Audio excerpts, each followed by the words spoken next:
It's been about 5 months since Pokemon Sun and Moon was announced, and we've learned a lot more about the game since then. I've been making news videos every time that we learn something new, but I thought it would be a good idea to do a recap video. This is everything we know about Pokemon Sun and Moon so far, as of July 23rd. There have also been some potential leaks involving the game, but I'm going to make a separate video summarizing them very soon, so if you're avoiding leaks, you don't have to worry.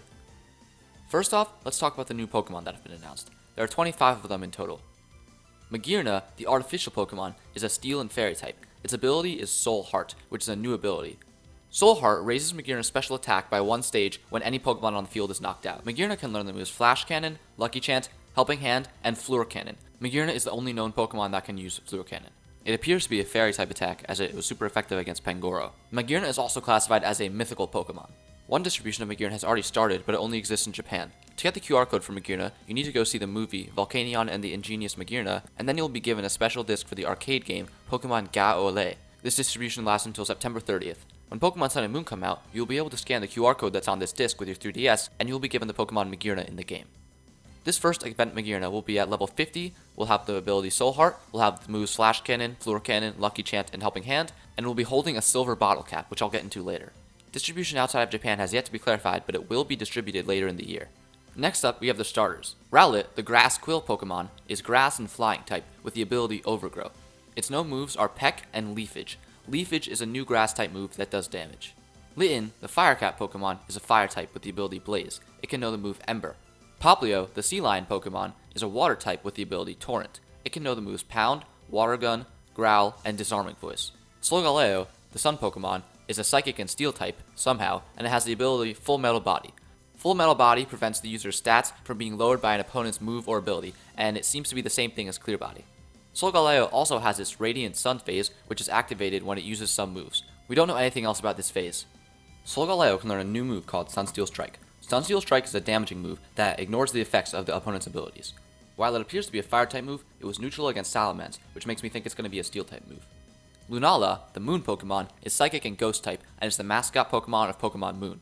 It has the ability Shadow Shield, which is a new ability, but it's technically the same as Multiscale, in that this Pokemon will take half damage from any attack that lands when the Pokemon has full HP.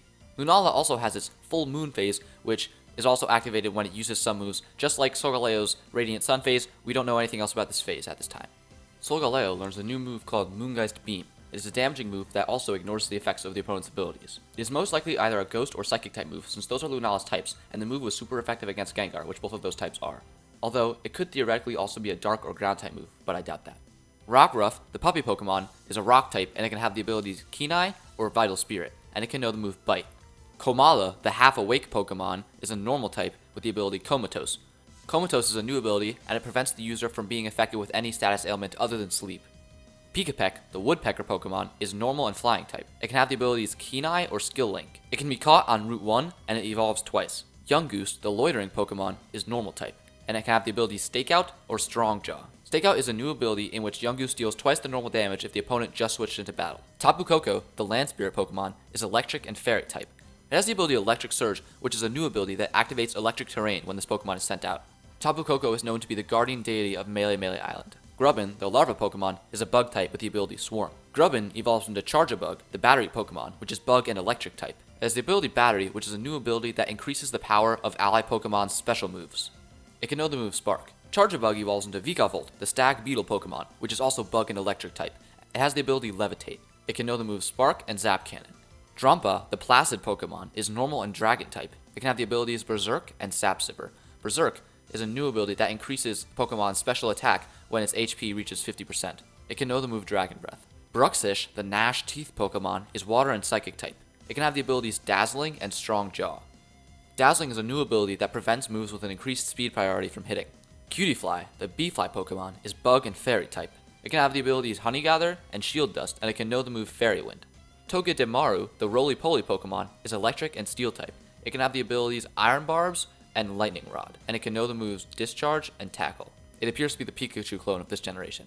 Salandite, the Toxic Lizard Pokemon, is Poison and Fire type, with the ability Corrosion. Corrosion is a new ability which allows the Pokemon to inflict the poison status on any Pokemon, including Steel and Poison types. It can know the move Toxic. Beware, the Strong Arm Pokemon, is normal and fighting type. It can have the abilities Fluffy and Klutz, and it can know the move Hammer Arm. Fluffy is a new ability which halves the damage taken from attacks that make direct contact, but it also doubles the damage taken from fire-type moves. Mimikyu, the Disguise Pokemon, is Ghost and Fairy type, with the ability Disguise. Disguise is a new ability that allows the Pokemon to escape damage from an enemy's attack just one time, and then its appearance changes. It can know the move Slash. Wimpod, the Turntail Pokemon, is Bug and Water type. It can have the ability Wimp Out, which is a new ability which allows the Pokemon to run away or swap out for another Pokemon when this Pokemon's HP drops below half. Bounsweet, the Fruit Pokemon, is Grass type. It can have the abilities Leaf Guard and Oblivious. Comfey, the Posy Picker Pokemon, is Fairy type. It can have the abilities Flower Veil or Triage. Triage is a new ability which lets health regenerating moves gain the highest priority in battle. For example, if this Pokemon used Morning Sun, it would always go first. Mudsdale, the Draft Horse Pokemon, is Ground type. It can have the abilities Own Tempo and Stamina. Stamina is a new ability that increases the Pokemon's defense by one stage when it is hit by an attack. Mudsdale can know the new move High Horsepower, which is a ground type attack. Mudsdale is the only Pokemon with this move that we know of. That's it for all the new Pokemon that have been announced so far. There are also descriptions of most of these Pokemon available on the official website, but I decided to leave them out of the video for the sake of time. In addition to all these new Pokemon, there are also some new forms to old Pokemon. This includes a variety of new Zygarde forms. First off, we have Zygarde Cell. Zygarde cells do not possess any will or thought processes, and they can be found all over the Alola region. They can't use any moves, which seems to suggest that they won't be able to be used in battle. Since they can't use any moves, researchers question whether they can even be called Pokemon. Next is Zygarde Core. Zygarde Core's type and ability is also unknown. If Zygarde Core merges with multiple Zygarde cells, it becomes the brain of further Zygarde complete forms. At this stage, this aspect of Zygarde is little more than a part of a Pokemon's brain. Unlike the cells, the Zygarde cores are self-aware and can communicate with cells and other cores via telepathy. When a change occurs in the local region's ecosystem, cores have been known to take action. Next, we have Zygarde 10% form. This is one of Zygarde's complete forms. It is Dragon and Ground type. Zygarde 10% is the form that the Zygarde core takes when it gathers 10% of the cells nearby. It can know the new moves Thousand Arrows and Thousand Waves. Thousand Arrows is a ground type move that also hits Pokemon that are in the air. These Pokemon are then knocked down to the ground. Thousand Waves is also a ground type move in which those that are hit cannot flee from battle. Zygarde 10% can have the abilities Aura Break and Power Construct. Power Construct transforms Zygarde 10% form into Zygarde Complete form when its HP drops below 50. Zygarde Complete form is also Dragon and Ground and has the ability Power Construct. This is the perfect form that Zygarde takes when the core gathers 100% of the cells. When the ecosystem is under threat and the core concludes that 50% form will be unable to deal with it, the core takes on the complete form. Its power is said to be greater than that of the legendary Pokemon Xerneas and Yveltal. Its wings and tail each have their own core. Each core serves as a brain and can make decisions and act independently. Zygarde Complete form can know the move Core Punisher, which is a Dragon type move. This is an attacking move that can remove the abilities of a Pokemon if the Pokemon it hits has already moved this turn. That's it for the Zygarde forms, but there are a few more forms of past Pokemon that are being introduced in this game. Ash Greninja is a Water Dark type that appeared in the anime. Due to the bond between it and Ash being raised to the limit, Greninja takes the appearance of Ash in order to increase his strength. In the anime, this process is called Synchro and is said to have happened just once, several hundred years ago in the Kalos region. It's not currently known if Ash Greninja or any other such Pokemon will appear in the game. We also have a new form of Rotom called the Rotom Pokédex. The Rotom Pokédex is a new feature in Pokemon Sun and Moon. In order to create the most efficient Pokédex, Professor Kukui had a Rotom inhabit a Pokédex. The Rotom Pokédex is an extremely rare device, however more than one do exist. There are a few trainers that have one in the Alola region. The Rotom Pokédex is more than just a Pokédex, but rather it contains many features such as showing your next location, advice on where to go next, and so forth. The Rotom Pokédex can be on the bottom screen while playing the game, and while it is, you can see a real-time view of the game map. This will show your movement through the route or city, as well as mark any interesting areas for you to visit with a flag. It can be changed to the Pokédex simply with the tap of a button. It is unknown if the Rotom Pokédex will be able to be used in battle, or if it will have a typing, ability, moves, or anything like that. That's it for new Pokemon forms, and by now we've covered all of the new moves and abilities we know of too. So let's get into some of the new features that are being introduced in Pokemon Sun and Moon. Hyper Training, which appears to be located in one specific part of the Alola region and is done by Mr. Hyper, will let us increase the IVs of our Pokemon in exchange for something called Bottle Caps. This can only be done if your Pokemon has reached level 100, which hopefully suggests a beefy post-game. It is known that when Magearna is distributed, it will be holding a silver bottle cap, which suggests that there will be different bottle caps that do different things, perhaps boosting different stats. Other than the Magearna distribution, it is unknown how we will obtain bottle caps. A new battle mode is being introduced in Pokemon Sun and Moon called Battle Royale. It appears to be a response to the recent fan-made game mode, Free For All. Battle Royale is a 4-player multiplayer mode that takes place in a special arena. In this mode, it's every player for himself. Each player can target any other player on the field, and unfortunately, when the first player loses all of their Pokemon, the match is over, and whoever was in first place at that time wins, and everyone else loses. To determine the winner, the results are tallied up based on how many Pokemon each player managed to take out, as well as how many Pokemon each player has remaining. I'm hoping that there will be an option that lets this mode be the last man standing wins, but it doesn't seem like that will be the case. In Battle Royale, Moves that hit 2 Pokemon in double battles, such as Razor Leaf, will instead hit all 3 opposing Pokemon. It is currently unknown if this mode will be featured in-game or if it will be multiplayer only. One more thing that we learned from Battle Royale's reveal is what could potentially be the default names for the protagonists. In the Battle Royale's reveal, the 4 trainers' names were Sun, Moon, Elio, and Celine. It's obvious where they got Sun and Moon from, but could Elio and Celine be the default names for the playable characters, like Caleb and Serena's names in X and Y? The Pokemon Global Link will return in Pokemon Sun and Moon and will allow you to make friendly competitions for other players to enter in. In these competitions, you can choose the name of the competition, the description of the competition, whether there will be single or double battles, whether Pokemon from the Alola or National decks are allowed, whether Pokemon from Pokemon Bank are allowed, the length of the competition, the max duration of battles, 10 or 30 minutes, the number of battles allowed per day, whether the competition is public or private, and whether the competition is available to everyone or just specified trainers. It is unknown if other rules will be able to be changed, such as if there will be triple or rotation battles, if you will be able to set a Pokemon limit, or if you will be able to ban certain Pokemon or items. Competitions can be joined via QR code. It is also unknown if competitions will be joinable by searching for them or by any other means. Let's talk about some of the human characters we know about in Pokemon Sun and Moon. Kukui is the professor of Pokemon Sun and Moon. He welcomes the player to the region via something along the lines of Skype, and he does so once again later in person. It isn't known how this Skype-like feature will work, such as if you will be able to call others, or if they only will be able to call you, and if or how you can interact with these icons. Perhaps the video icon will allow you to communicate with NPCs, and the camera icon will let you take pictures. This could be similar to the photo spots in X and Y, except more free and maybe even first person. I'm guessing the wrench icon just lets you change settings of some sort. Anyway, Kukui appears to have a Rockruff, and he calls you cousin, although it is likely that cousin is just a friendly word along the lines of bro in Alola, as it is in Hawaii. Kukui is present when you are given your starter, but he is not the one who gives it to you. Next up is Hala. We don't know too much about Hala, but he is the one who gives you your starter Pokemon. He seems to be the leader of the island as he introduces the festival that celebrates Tapu Koko. During this festival, Hala refers to Hao as the grandson to the Kahuna. Kahuna roughly translates to wise man or wise leader, so it would make sense that Hala is the Kahuna, making him Hao's grandfather. Hao is a boy who is the same age as you, and he makes friends with you right away when you move to the Alola region. He says the phrase, "Hui, that gave me chicken skin," which I really dislike, but not because it's a weird phrase. It's actually a common Hawaiian phrase, because what in the world is a chicken? There are no chickens in the world of Pokemon. Does he mean combustion? I really don't know, but this literally makes no sense in his universe, and it is very unimmersive. Anyway, Hao actually picks a starter that is weak to your starter. There's always been a rival, your main rival, that chooses the starter that is strong to yours, and often there's another rival as well that chooses the one that's weak to yours, so it is likely that Hao will not be your main rival. However, during the Treehouse presentation, which I will get to later, the player battled Hao at what seemed to be very early in the game considering Hao's Pokemon were level 6 and 7, and someone from Game Freak said that this was the player's second time battling Hao. Does this mean that you don't meet your main rival until later? Or did you battle Hao, then your main rival, then Hao again? Perhaps Lily's your rival? I don't know. This doesn't seem to make sense because Lily dislikes Pokemon battles. She says she doesn't like them because Pokemon end up getting hurt too often. Lily is Professor Kukui's assistant. She assists him for so-called personal reasons, and she carries around an interestingly unique Pokeball bag. Lily is explicitly mentioned by the Pokemon website as being a mysterious character and as playing an important role in the game. Some potential leaks have perhaps elaborated on what this role is, but I'll save that for the next video. Pokemon Sun and Moon will take place in the tropical Alola region, which seems to be based off of Hawaii. This is a map of the region. The Alola region consists of 4 main islands and 1 man-made island. The story begins right after you've moved to the Alola region. The island that your character moves to is called Mele Mele Island. Mele Mele means yellow in Hawaiian. This has led many, including myself, to believe that the 4 main islands will be named after the original Pokemon games, Red, Blue, Green, and Yellow. If this pattern is followed, the other 3 islands should be named Ula Ula, Polu, and Oma Omao for Red, Blue, and Green respectively. We know that the player and our rival Hao will travel on a motorboat to at least one of the islands. A while ago, there was a Treehouse presentation for Pokemon Sun and Moon that took place early in the game, so we know a lot of what that will be like. The presentation started with the player in his house. The player's house is actually really big in this game. At that point, he had a level 6 Poplio, and he had already battled Hao once. It is possible that he also battled another rival and or some wild Pokemon, or maybe even a standard trainer, but I doubt that. Naturally, you live with your mom, and there's no dad to be found. Unless... Dad?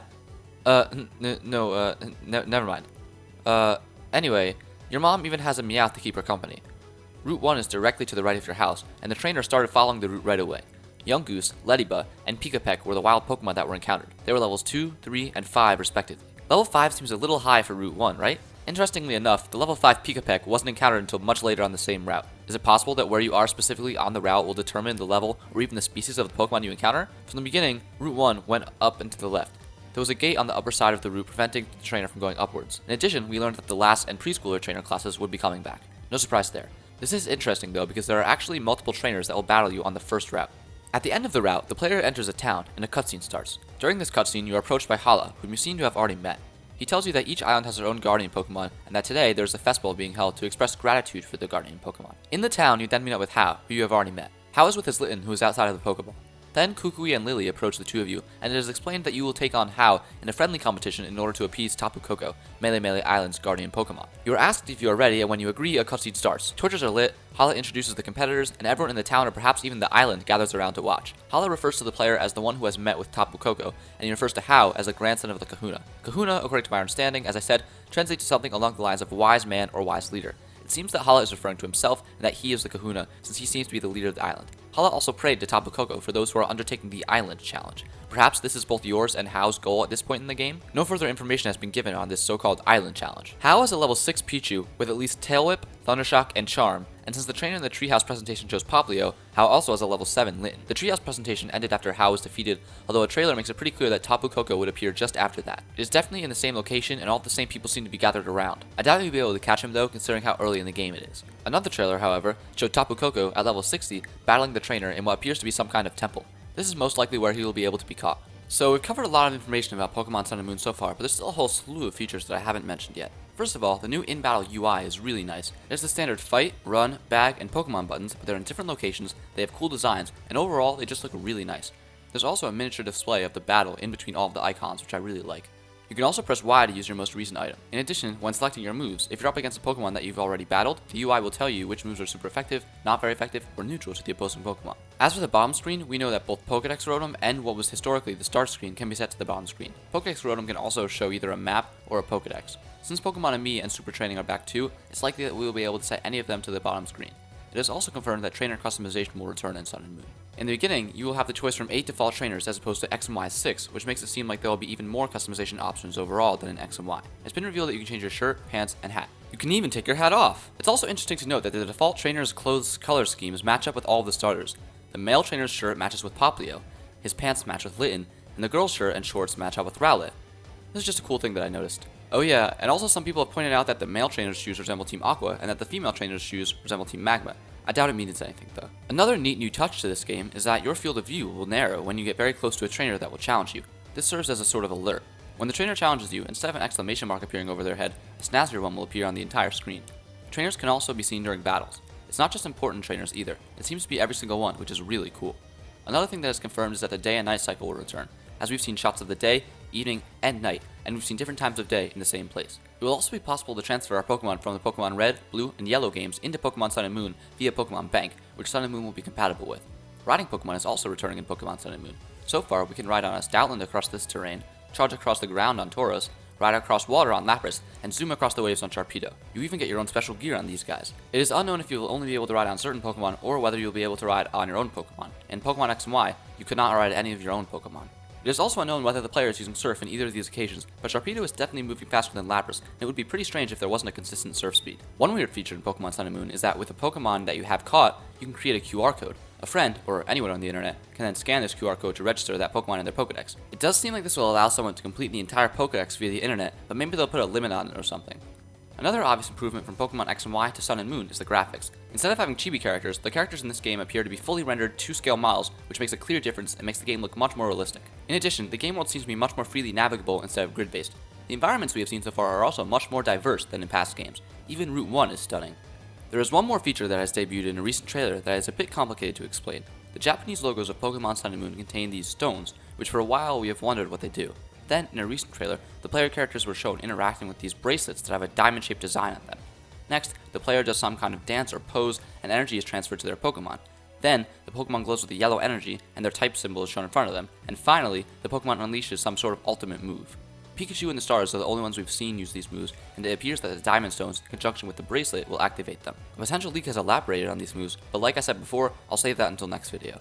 Well, that's just about everything that we know about Pokemon Sun and Moon so far. It took me a long time to make this video, so I hope you liked it. I've been doing news videos every time we learn something new about Pokemon Sun and Moon, and I'll continue doing them, so stay tuned for those. I'm also doing a Let's Play of Pokemon Red if you want to check that out. But wait, there are still the potential leaks for Pokemon Sun and Moon that I didn't cover in this video. Don't worry. I'll be covering them in a similar video very soon. Depending on when you're watching this, it might be up already. Be sure to leave a like if you enjoyed the video, drop a comment down below to tell me if I missed anything and to tell me what you're looking forward to in Sun and Moon, and subscribe for more Pokemon videos. Pokemon Sun and Moon will launch on November 18th in North America and Japan, and on November 23rd in Europe. Sorry, and I cannot be more excited. I'm Youngster Skmore, and as always, keep it here for all things Pokemon Sun and Moon, and I will see you guys next time.